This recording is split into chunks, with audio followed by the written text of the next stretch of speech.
नमस्कार। अब देखिए कि कहाँ पर सारा ध्यान कोरोना को कंट्रोल करने पर था। राजस्थान में भीलवाड़ा मॉडल बहुत कामयाब हो रहा था। राजस्थान दूसरे राज्यों की मदद भी कर रहा था कोरोना को रोकने में। सचिन पायलट और कुछ बागी विधायकों की वजह से सारा का सारा जो नैरेटिव है, संवाद है, वो पूरा मुड़ गया है अब इस तरफ कि सरकार कैसे गिराई जाए, कैसे बचाई जाए। स्पीकर डॉक्टर सीपी जोशी ने 19 एमएलएज को नोटिस, शो कॉज नोटिस जारी किया। एक्शन नहीं लिया था, शो कॉज नोटिस जारी किया था कि उनके खिलाफ कार्रवाई क्यों ना की जाए। इस पर पायलट का जो ग्रुप है, सचिन पायलट का, वो हाई कोर्ट चले गए। अब हाई कोर्ट की ताकत भी कॉन्स्टिट्यूशन से आती है, स्पीकर की भी कॉन्स्टिट्यूशन से आती है। कायदे से तो हाई कोर्ट को दखल नहीं देना चाहिए था इसमें, लेकिन उन्होंने दिया और जो स्पीकर का जो शो कॉज नोटिस था उस पर स्टे लगा दिया। अब आगे बढ़कर अब स्पीकर चले गए सुप्रीम कोर्ट में। देखिए मामला किस तरह से उलझता जा रहा है और ध्यान असली मुद्दों से हटता जा रहा है। सुप्रीम कोर्ट ने हाई कोर्ट के ऑर्डर पर स्टे लगाने से मना कर दिया, यानी अब हाई कोर्ट अपना फैसला सुनाएगा स्पीकर का जो फैसला था उस पर। अब दोनों कॉन्स्टिट्यूशनल पोजीशंस हैं, तो अगर कॉन्स्टिट्यूशनल प्रोप्राइटी के पैमाने पर जो औचित्य होता है, संविधान का जो औचित्य है, उसके पैमाने पर अगर आंका जाए तो कौन किसके अधिकार क्षेत्र में दखल कर रहा है साफ है। स्पीकर ने सिर्फ शो कॉज नोटिस इशू किया है, एक्शन नहीं लिया। उस शो कॉज नोटिस पर हाई कोर्ट ने रोक लगा दी। स्पीकर चले गए सुप्रीम कोर्ट। सुप्रीम कोर्ट ने हाई कोर्ट की रोक को हटाने का फैसला नहीं दिया, रोक हटाने से मना कर दिया। ठीक है, अब कल हाई कोर्ट फैसला सुनाएगा। इसी दौरान पायलट ग्रुप ने एक और एप्लीकेशन डाल दी है कि केंद्र सरकार को भी इसमें पार्टी बनाया जाए, क्योंकि जो सेक्शन 212 का जिक्र किया है कॉन्स्टिट्यूशनैलिटी का स्पीकर ने, तो उसमें केंद्र सरकार को भी पार्टी बनाया जाए। साथ ही एक तरफ तो ये सब चल रहा है, राजनीतिक लड़ाई अलग स्तर पर चल रही है, अच्छा फिर कॉन्स्टिट्यूशनल अलग स्तर पर चल रही है, एजेंसीज पीछे से अलग स्तर पर काम कर रही हैं। जब गहलोत के भाई अग्रसेन पर एनफोर्समेंट डायरेक्टरेट ने छापा डाला या कार्रवाई शुरू की, तफ्तीश शुरू की, उधर गजेंद्र सिंह शेखावत के खिलाफ एसओजी ने कार्रवाई शुरू कर दी, जो केंद्र में बीजेपी के मंत्री हैं। कुल मिलाकर एक ऐसा दलदल बन चुका है राजस्थान का जो पूरा राजनीतिक सीन है, उसमें ये स्पष्ट है कि जो सरकार है वो अपने मकसद से कहीं ना कहीं उसका ध्यान हटा दिया गया है। अब नतीजा क्या निकलता है, अब अदालत तक बात पहुंच चुकी है। लेकिन आज जो सुनवाई हुई उसमें एक बात बहुत महत्वपूर्ण निकली है, जो हमारी निगाह में सबसे ज़्यादा अहम, सबसे ज़्यादा महत्वपूर्ण है। जस्टिस अरुण मिश्र ने कहा, कपिल सिब्बल से पूछा कि जो विधायक होते हैं, जो एमएलएज होते हैं, वो चुने हुए, जनता के चुने हुए प्रतिनिधि होते हैं। चलिए, जनता का नाम तो आया, क्या जनता के चुने हुए नेता को विरोध जताने का हक नहीं है? लोकतंत्र में असहमति को दबाया नहीं जा सकता। एक बार फिर पढ़ता हूँ मैं, ध्यान से सुनिए। जस्टिस अरुण मिश्रा ने कहा कि विधायक जो होते हैं वो जनता के चुने हुए प्रतिनिधि हैं। क्या जनता के चुने हुए नेताओं को विरोध जताने का हक भी नहीं है? लोकतंत्र में असहमति को दबाया नहीं जा सकता। अंग्रेजी में उन्होंने कहा था, उनका कहना था, can a person elected by people not express his dissent? I quote again, can a person elected by people not express his dissent? Voice of dissent cannot be suppressed. In a democracy, can somebody be shut down like this? Justice Arun Mishra ने कहा। इनकी जो ये वक्तव्य है, ये एक नज़ीर है, एक उदाहरण है, जो अब देखना जगह जगह आप देखिए, जितने भी केसेस चल रहे हैं, देशद्रोह के मुकदमे चल रहे हों, पत्रकारों के खिलाफ चल रहे हों, चाहे वो एक्टिविस्ट हैं एल्गार परिषद वाले, उनके खिलाफ चल रहे हों, चाहे वो स्टूडेंट्स हैं जेएनयू वाले या जामिया वाले, उनके खिलाफ चल रहे हों, उन सब के केसेस में जस्टिस अरुण मिश्रा का ये जो वाक्य है, इसको कोट किया जाएगा। जस्टिस अरुण मिश्रा ने बहुत बुनियादी बात कही है, बहुत सही बात कही है, हम उनसे सहमत हैं। एक बार फिर मैं आपको बता दूं उन्होंने क्या कहा, पहले हिंदी में बताऊंगा फिर अंग्रेज़ी में। जस्टिस अरुण मिश्र ने कहा कि विधायक जो होते हैं वो जनता के चुने हुए प्रतिनिधि हैं। क्या जनता के चुने हुए नेता को विरोध जताने का हक नहीं है? लोकतंत्र में असहमति को दबाया नहीं जा सकता। ठीक है, लोकतंत्र में असहमति को दबाया नहीं जा सकता। देशद्रोह कह के दबा दो, कुछ भी कह के दबा दो, ये ऐसा नहीं हो सकता। अंग्रेजी में कहते हैं can a person elected by people not express his dissent, असहमति, voice of dissent can not be suppressed, असहमति की जो आवाज़ होती है, प्रतिरोध की जो आवाज़ होती है, उसे दबाया नहीं जा सकता। In a democracy can somebody be shut down like this, एक लोकतंत्र में क्या किसी का मुंह ऐसे बंद किया जा सकता है?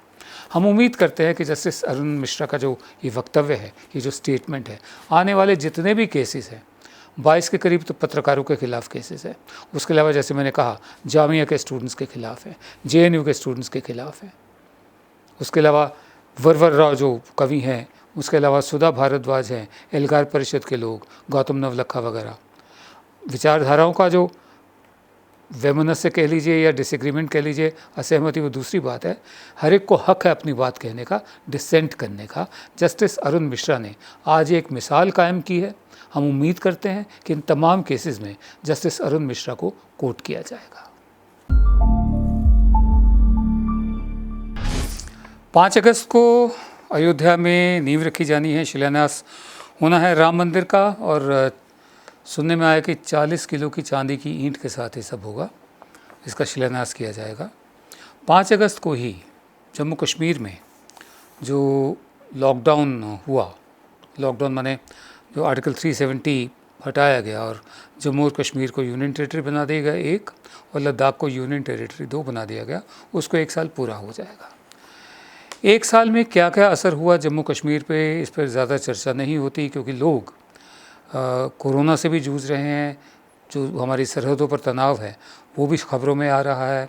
उसके अलावा सरकारें गिराने, उठाने, बढ़ाने, चाहे मध्य प्रदेश और राजस्थान, उस पर भी सारी चर्चा है मीडिया में। कश्मीर की तरफ ध्यान नहीं गया है, जम्मू कश्मीर की तरफ, ख़ासकर जो कश्मीर की जो घाटी है, वैली, उसकी तरफ नहीं गया है। तो जम्मू कश्मीर में एक ह्यूमन राइट्स फोरम ने अपनी रिपोर्ट में कहा है कि जो लॉकडाउन है उसका आर्थिक, सामाजिक और राजनीतिक प्रभाव जम्मू कश्मीर और वहाँ के लोगों पर बहुत विनाशकारी रहा है, डिस्ट्रक्टिव रहा है। ये फोरम जो है, ह्यूमन राइट्स फोरम, इसी साल मई में बनाया गया था। इसके अध्यक्ष है रिटायर्ड जस्टिस मदन लोकुर, और इसमें और लोग जो हैं वो हैं राधा कुमार, प्रोफेसर राधा कुमार, ये इंटरलोक्यूटर रही थी प्रोफेसर MM अंसारी और मरहूम दिलीप पटगांवकर के साथ। फिर पूर्व जज AP शाह हैं, हसनैन मसूदी हैं, गोपाल पिल्लई हैं, ये ब्यूरोक्रेट रहे हैं, निरुपमा राव फॉरेन सेक्रेटरी रही हैं, और लेफ्टिनेंट जनरल HS पनाग, इनके समेत 19 और कुल मिलाकर 19 लोग हैं इस फोरम में। तो इनकी जो फाइंडिंग्स हैं, इन्होंने जम्मू कश्मीर प्रशासन की बहुत आलोचना की है, और रिपोर्ट के मुताबिक कश्मीर से स्पेशल स्टेटस छीने जाने के बाद वहाँ के नौजवानों पर बहुत बुरा प्रभाव पड़ा है।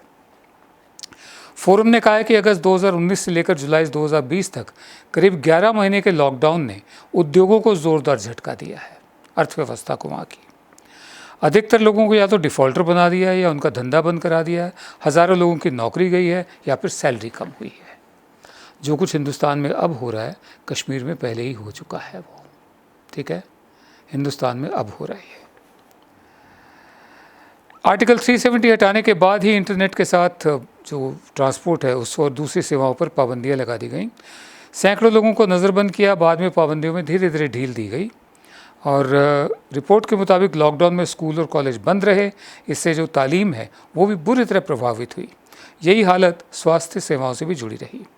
रिपोर्ट के मुताबिक सरकार के कदमों से कश्मीर घाटी के लोग करीब करीब अलगाव महसूस करने लगे हैं। फोरम ने यह भी कहा कि स्थानीय मीडिया जो है, लोकल मीडिया, वो बुरी तरह से प्रभावित हुआ है। पत्रकारों को तंग किया गया है, टॉर्चर किया गया है, सख्त जुर्माना लगाया गया है। रिपोर्ट में ये भी कहा है कि घाटी में लोगों के जो बुनियादी अधिकार हैं, बुनियादी हक हैं, उनका बड़े पैमाने पर उल्लंघन हुआ।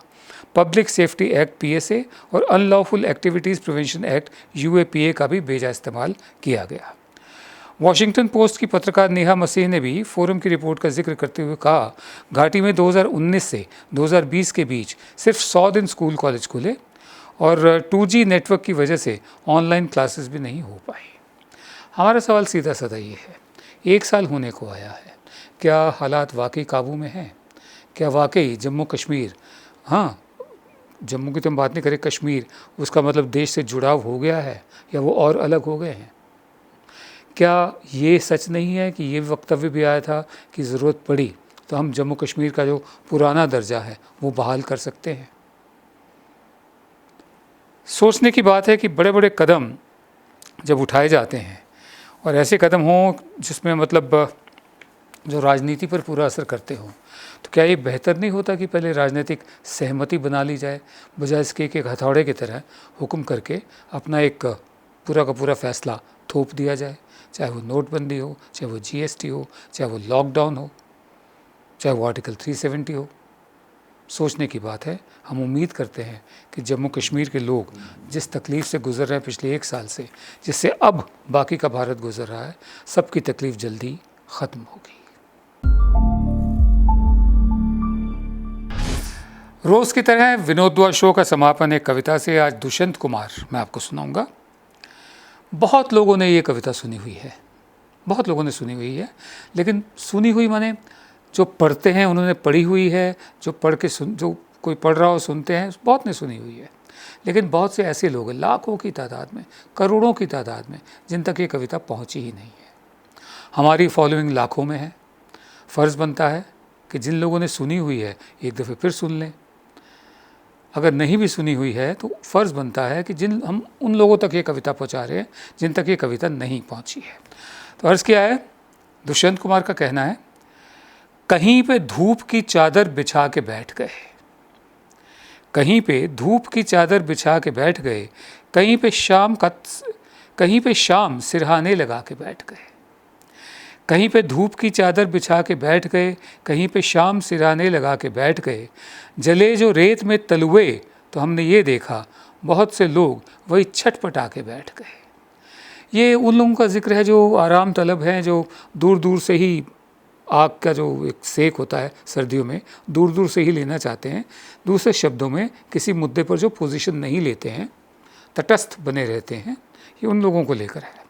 कहीं पे धूप की चादर बिछा के बैठ गए, कहीं पे शाम सिरहाने लगा के बैठ गए, जले जो रेत में तलुए तो हमने ये देखा बहुत से लोग वहीं छटपटा के बैठ गए। खड़े हुए थे अलावों की आँच लेने को, दूर से हाथ सेकने को, सब अपनी अपनी हथेली जला के बैठ गए। दुकानदार तो मेले में लुट गए यारो, दुकानदार तो मेले में लुट गए यारो, तमाशबीन दुकानें लगा के बैठ गए। बहुत मौजू है आज के हालात पर ये। दुकानदार तो मेले में लुट गए यारो, तमाशबीन दुकानें लगा के बैठ गए, लहू लुहान नज़ारों का जिक्र आया तो। जब असली बात सामने आई कि भैया अब एक पोजीशन लो, तुम किस तरफ खड़े हो, तुम लहू लुहान नज़ारों का जिक्र आया तो शरीफ लोग उठे दूर जाके बैठ गए। लहू लुहान नज़ारों का जिक्र आया तो शरीफ लोग उठे दूर जाके बैठ गए। ये सोचकर कि दरख्तों में छाँव होती है, ये सोचकर कि दरख्तों में छाँव होती है, यहाँ बबूल के साए में आके बैठ गए, यहाँ बबूल के साए में आके बैठ गए। कहीं पे धूप की चादर बिछा के बैठ गए, कहीं पे शाम सिरहाने लगा के बैठ गए। लहू लुहान नज़ारों का जिक्र आया तो शरीफ लोग उठे दूर जाके बैठ गए। नमस्कार।